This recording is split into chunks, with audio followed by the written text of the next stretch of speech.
Dear students, this is my third topic in lesson number 1, metallurgy. Observations of Ellingham diagram. Ellingham diagram பார்க்கறதுக்கு முன்னாடி கிராஃப்ல வந்து நமக்கு ரெண்டு different type of slope இருக்கும். ஒன்று positive slope and another one is negative slope. Positive slope அப்படின்னா straight line வந்து பார்த்தீங்கன்னா அப்வர்ட் டைரக்ஷனில் போகும். நெகட்டிவ் ஸ்லோப் அப்படின்னா ஸ்ட்ரைட் லைன் வந்து டவுன்வர்ட் டைரக்ஷனில் வரும். So this is the difference between positive slope and negative slope. Now come to the Ellingham diagram. This is the Ellingham diagram which we discussed in the previous class. It consists of two axes. In x-axis we have taken temperature in degrees Celsius. Y-axis we have taken del G naught, change in standard Gibbs free energy, which means negative, minus RT natural logarithm of partial pressure of oxygen. இப்போ இந்த கிராஃப்ல எல்லாமே என்ன கொடுத்துருக்காங்க அப்படின்னா metal ஆக்சிஜனோட react பண்ணி metal ஆக்சைடா convert பண்றதை பத்தி கொடுத்துருக்காங்க. அதோட பாசிட்டிவ் ஸ்லோப் வந்து கொடுத்துருக்காங்க. all the equations are considered as a equilibrium reaction. So இப்போ இந்த metal reacts with oxygen to give metal oxide. See all the graphs, the straight line is in the form of upward direction. Metal oxygen reacts to form metal oxideங்கிற எல்லா கிராஃப்மே எப்படி இருக்குன்னா நமக்கு upward direction இருக்கு, which means all are positive slope except only one, which is nothing but carbon reacts with oxygen equilibrium to form carbon monoxide. இந்த ஒரு graph மட்டும் தான் நமக்கு நெகட்டிவ் ஸ்லோப்ல இருக்கு. whereas all the remaining graph in the positive direction, which means it is a positive slope. So இப்போ இதை வச்சுக்கிட்டு இப்போ இங்கே அப்சர்வேஷனுக்குள்ள வரப்போம். Observations of Ellingham diagram. இப்போ நம்ம கிராஃப்ல என்ன பார்த்தோமோ அதை இங்கே வந்து நம்ம வந்து இங்கே லேர்ன் பண்ண போகிறோம். So see here for most of the metal oxide formation, இந்த கிராஃப்ல பார்க்கும்போது நமக்கு என்ன தெரிஞ்சு most of the metal oxide formationல the slope is positive. Slope வந்து upward directionல மூவ் ஆனதை பார்த்தோம். So in most of the metal oxide formation the slope is positive.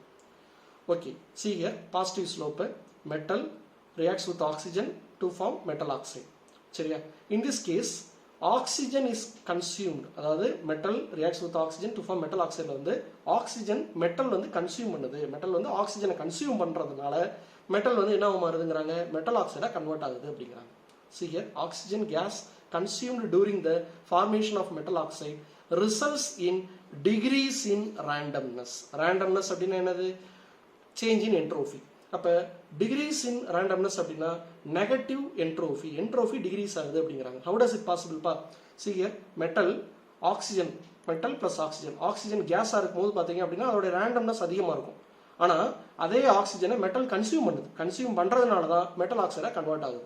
அப்போ ஆக்சிஜனை மெட்டல் கன்சியூம் பண்ணும்போது அதோடைய குவான்டிட்டி வந்து குறையும்.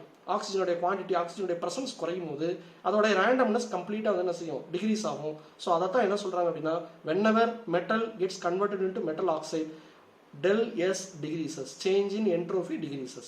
அப்போ come to the equation del G is equal to del H minus T del S. அப்போ here del S decreases, அப்போ del S becomes negative. அப்போ minus into minus plus. அப்போ என்ன ஆகும் அப்படின்னா del H plus T del S, del H plus T del S. அப்போ overall அந்த side இருக்கக்கூடிய வேல்யூ ஃபுல்லாக நமக்கு என்ன கிடைச்சிடும், பாசிட்டிவாக கிடைக்கும். அப்போ del G பாசிட்டிவ் அப்படின்னா see here, see the graph, del G பாசிட்டிவ்னு கொடுத்துருக்காங்க. அப்போ del G வேல்யூ என்ன கொடுத்துருக்காங்க பாருங்க, 0, 0 கீழே வர வர வர நெகட்டிவாக இருக்கு, 0க்கு மேலே போகும்போது பாசிட்டிவாக இருக்கு. -100, -200, -400 வரும்போது நமக்கு நெகட்டிவ்ல இருக்கு. அதே இது அப்வர்ட் டைரக்ஷனில் போக போக பாசிட்டிவாக இருக்கு. அப்போ del G பாசிட்டிவ் அப்படின்னா நமக்கு ஏற்கனவே நம்ம படிச்சிருக்கோம், del G நாட் பாசிட்டிவா இருந்தால் அந்த ரியாக்ஷன் வந்து எப்படி இருக்கும், நான் ஸ்பான்டேனியஸா இருக்கும். whenever the del G not value becomes more large negative, அதிக அளவுல நெகட்டிவ் வேல்யூ கிடைக்க ரியாக்ஷன் வந்து ஸ்பான்டேனியஸா இருக்கும். அதிக பாசிட்டிவ் வேல்யூ நோக்கி போகும்போது என்ன ஆகும்னா ரியாக்ஷன் வந்து நான் ஸ்பான்டேனியஸா மாறும். So this is what the graph says. அப்போ இந்த கிராஃப் வந்து பாசிட்டிவ் ஸ்லோப் இருக்கும்போது, பாசிட்டிவ் ஸ்லோப் இருக்கு, எல்லா மெட்டல் ஆக்சைடுமே பாசிட்டிவ் ஸ்லோப்ல தான் காமிக்குது. அப்போ பாசிட்டிவ் ஸ்லோப் காமிக்குது அப்படின்னா அந்த கிராஃப் லைன் மேலே எக்ஸ்டெண்ட் ஆக டெம்பரேச்சர் ரைஸ் ஆகும்போது கிராஃப் எக்ஸ்டெண்ட் ஆகுது. இப்போ டெம்பரேச்சர் ரைஸ் ஆகும்போது கிராஃப் எக்ஸ்டெண்ட் ஆகுது. கிராஃப் எக்ஸ்டெண்ட் ஆகும்போது நமக்கு del G நாட் வேல்யூ வந்து பாசிட்டிவ் டைரக்ஷன்ல போகுது. அப்போ பாசிட்டிவ் டைரக்ஷன்ல போகும்போது அந்த மெட்டல் ஆக்சைடு வந்து பார்த்தீங்கன்னா ஸ்டெபிலிட்டியில இருந்து அன்ஸ்டேபிள், மோர் ஸ்டேபிள் இருந்து லெஸ் ஸ்டேபிள் அப்படிங்கிற கண்டிஷன் நோக்கி போகும். So this is what the first point says. What does the second point says? The graph for the formation of carbon monoxide is a straight line with a negative slope. Carbon மோனாக்சைடுக்கு மட்டும் தான், எல்லா metal ஆக்சைடுமே positive ஸ்லோப்பா இருக்கு. ஆனா carbon monoxide ஃபார்மேஷனுக்கு மட்டும் graph வந்து negative ஸ்லோப்ல இருக்கு அப்படிங்கிறாங்க. See here, எல்லா மெட்டல் ஆக்சைடுமே நம்ம பாசிட்டிவ் ஸ்லோப்ல இருக்கு. ஆனா கார்பன் மோனாக்சைடு ஃபார்மேஷன் மட்டும் நெகட்டிவ் ஸ்லோப்ல இருக்கு. What is the reason behind it? carbon reacts with carbon oxygen to form carbon monoxide. அப்போ இதில் பாருங்க ஆக்சிஜன் இஸ் அ கேஸ். இப்போ இங்கே எவ்வளோ மோல்ஸ் ஆஃப் ஆக்சிஜன் எடுத்திருக்கோம் அப்படின்னா 1 mole ஆஃப் ஆக்சிஜன் எடுத்திருக்கோம். ஆனால் அதே இது ப்ராடக்ட்டில் பார்த்தீங்கன்னா 2 moles ஆஃப் கார்பன் மோனாக்சைடுங்கிற கேஸ் வந்து ஃபார்ம் ஆயிருக்கு. அப்போ ரியாக்டன்ட் 1 mole கேஸ் இருக்கு, ப்ராடக்ட்ல வந்து 2 moles of carbon monoxide gas இருக்கு. ரியாக்டன்ட் அப்புறம் ப்ராடக்ட்ல வந்து number of moles of gas வந்து இன்க்ரீஸ் ஆயிருக்கு. இப்போ number of moles of gas increase ஆகும்போது randomness or disorderness will get increased. அப்போ டெல்எஸ் கெட் இன்க்ரீஸ். இந்த கேஸில் டெல்எஸ் டிகிரீஸ் ஆகுதுங்கிறோம். அதே இது கார்பன் மோனாக்சைடு ஃபார்மேஷனில் டெல்எஸ் வந்து இன்க்ரீஸ் ஆகுது. அப்போ டெல்எஸ் இன்க்ரீஸ் ஆகுதுன்னா what is the expression?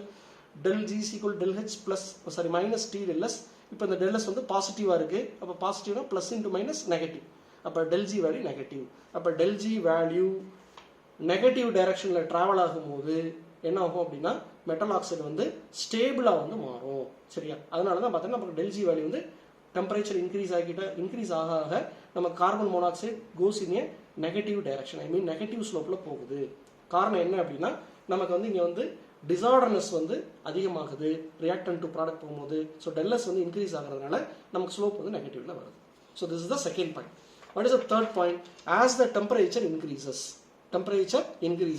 del G value for the formation of metal oxide becomes less negative and becomes zero at a particular temperature. இப்போ இது வந்து பார்த்தீங்க அப்படின்னா let us take the graph once again. See, look at the formation of nickel oxide. Nickel oxide உண்டான graph வந்து இந்த இடத்துல இருக்கு. Nickel plus oxygen gives nickel oxide. இப்போ இந்த graph பார்த்தீங்கன்னா ஆரிஜின் ஆகிறது -400 -500 கிட்டத்தட்ட அப்ராக்சிமேட்டாக -480 சம்திங்ல வந்து 480 கிலோ ஜூல்ல ஸ்டார்ட் ஆகுது. அப்படியே டிராவல் ஆகும்போது பார்த்தீங்கன்னா it is a positive slope. As a temperature increases it is a positive slope. So the slope get increase in A positive direction. இப்போ இந்த இடத்துல வந்து பாயிண்ட் முடிஞ்சிருக்கு. சப்போஸ் இதை வந்து எக்ஸ்ட்ராபுலேட் பண்ணோம் அப்படின்னோம்னா it crosses 0 at a particular point. பாருங்க 0 வந்து ஒரு பர்டிகுலர் பாயிண்ட்ல கிராஸ் பண்ணும். இப்போ இந்த இடத்துல வந்து 0வை டச் பண்ணுது. அப்போ பிலோ 0 அந்த 0 கீழே இருக்கும்போது இந்த மெட்டல் ஆக்சைடு வந்து பார்த்தீங்கன்னா it will be having del G naught value as negative. del G naught value வந்து நெகட்டிவா இருக்கு. ஏன்னா 0 கீழே இருக்குன்னா வேல்யூஸ் வந்து நெகட்டிவா இருக்கு. 0க்கு மேலே போகும்போது இந்த del G naught வேல்யூ எப்படி இருக்கு? பாசிட்டிவா இருக்கு. So below 0 del G naught value is negative. above 0 del G naught value is positive. அப்போ நெகட்டிவா இருந்தால் என்ன சொல்லியிருக்கேன்? the reaction will be spontaneous and it will be feasible. So the metal oxide is stable. It will be more stable. அதே இது above 0 del G naught value பாசிட்டிவ்ன்ட்டாங்க. அப்போ positive அப்படின்னா என்னது? இட் இஸ் நான் ஸ்பான்டேனியஸ், நான் ஃபீசிபிள். அப்போ என்ன ஆகும் அப்படின்னா லெஸ் ஸ்டேபிளாக இருக்கும். லெஸ் ஸ்டேபிள் அப்படின்னா என்ன பண்ணும்? இந்த மெட்டல் ஆக்சைடு இருக்கு இல்லையா, 0க்கு மேலே போயிருச்சு அப்படின்னா லெஸ் ஸ்டேபிள் ஆகி இட் டீகாம்போசஸ் ஈஸிலி. நிக்கல் ஆக்சைடு என்ன ஆகும் அப்படின்னா இப்போ இந்த நிக்கல் ஆக்சைடு அப்படிங்கிறது பிரேக் ஆகி நிக்கல் தனியாக ஆக்சிஜன் தனியாக டீகாம்போஸ் ஆகும். எப்போ? when it crosses the 0, the point 0. சரி, 0ங்கிற டெம்பரேச்சரை கிராஸ் பண்ணும்போது அந்த நிக்கல் ஆக்சைடு வந்து அந்த மெட்டல் ஆக்சைடு வந்து நாட் ஓன்லி நம்ம nickel oxide what ever the metal oxide taken, if it crosses the 0 point, if it crosses the negative del G value and if it enters into the positive del G value, then metal oxide will become less stable. Only unless it is present in the negative del G value, it will be stable. சரிங்களா? So இதைத்தான் வந்து என்ன சொல்றாங்கன்னா second பாயிண்ட்ல கொடுக்குறாங்க. So see here, as the temperature increases, del G value for the formation of metal oxide becomes less negative and becomes 0 at a particular temperature. இப்போ below this temperature 0க்கு கீழே இருக்கும்போது del G is negative and oxide is stable. 0 கீழே இருக்கும்போது del G நெகட்டிவாக இருக்கும். del G நெகட்டிவாக இருந்தால் அந்த மெட்டல் ஆக்சைடு வந்து ஸ்டேபிளாக இருக்கும். above this temperature del G is positive. Metal oxide becomes less stable at higher temperature. less stable at higher temperature னா 0க்கு மேலே போகும்போது என்ன ஆயிரும்? ஹையர் டெம்பரேச்சர் ஆயிரும். ஸோ லெஸ் ஸ்டேபிள் ஆகும் and their decomposition becomes easier. ஈஸியாக வந்து எந்த ஒரு மெட்டல் ஆக்சைடுமே டீகாம்போஸ் ஆயிரும். So this is the next point. The last point, there is a sudden change in the slope at a particular temperature for some metal oxide. Example, magnesium oxide, mercuric oxide. இப்போ இந்த கிராஃப்ல பாருங்க, magnesium ஆக்சைடுங்கிறது இந்த இடத்துல இருக்கு. சரிங்களா? Mercuric oxide அப்படிங்கிறது இங்கே இருக்கு, இந்த இடத்துல இருக்கு. இப்போ இந்த ரெண்டு கிராஃபும் பாருங்க, இது பாசிட்டிவ் ஸ்லோப்பில் போகுது, இதுவும் பாசிட்டிவ் ஸ்லோப்பில் போகுது. பட் ஆனால் ஒரு பாயிண்ட்ல போனோடனே என்னன்னா the slope gets deviated. சடனாக வந்து அந்த ஸ்லோப்பில் வந்து சேஞ்சஸ் நடக்குது. ஸ்ட்ரைட்டாக போய்கிட்டே இருக்காமல் சடனாக ஒரு பாயிண்ட்ல போனோடனே அந்த ஸ்லோப் வந்து டிவியேட் ஆகுது. அதே மாதிரி மெர்குரிக் ஆக்சைட்லையுமே சடனாக ஒரு பாயிண்ட்ல தாண்டின உடனே அந்த பாயிண்ட்டை கிராஸ் பண்ண உடனே it gets deviated. Why does this deviation occurs in some of the metal oxide அப்படின்னு பார்த்தோம்னா என்ன சொல்றாங்க, this is due to the phase transition. அந்த பர்டிகுலர் பாயிண்ட் வரையும் ஒரு ஃபேஸில் இருக்கும். ஃபார் எக்ஸாம்பிள் இப்போ இங்கேருந்து இது வரையும் சாலிடில் இருக்குது அப்படின்னா அந்த பர்டிகுலர் பாயிண்ட்டில் வந்து உடனே இந்த மெட்டல் ஆக்சைடு வந்து லிக்விடாக மாறலாம்.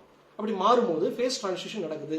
ஸோ அந்த பாசிட்டிவ் ஸ்லோப் வந்து பார்த்தீங்கன்னா இட் கெட்ஸ் டிவியேட் ஆனாலுமே பாசிட்டிவ் ஸ்லோப்பில் தான் இருக்குது. But the deviation occurs only mainly due to the phase transition.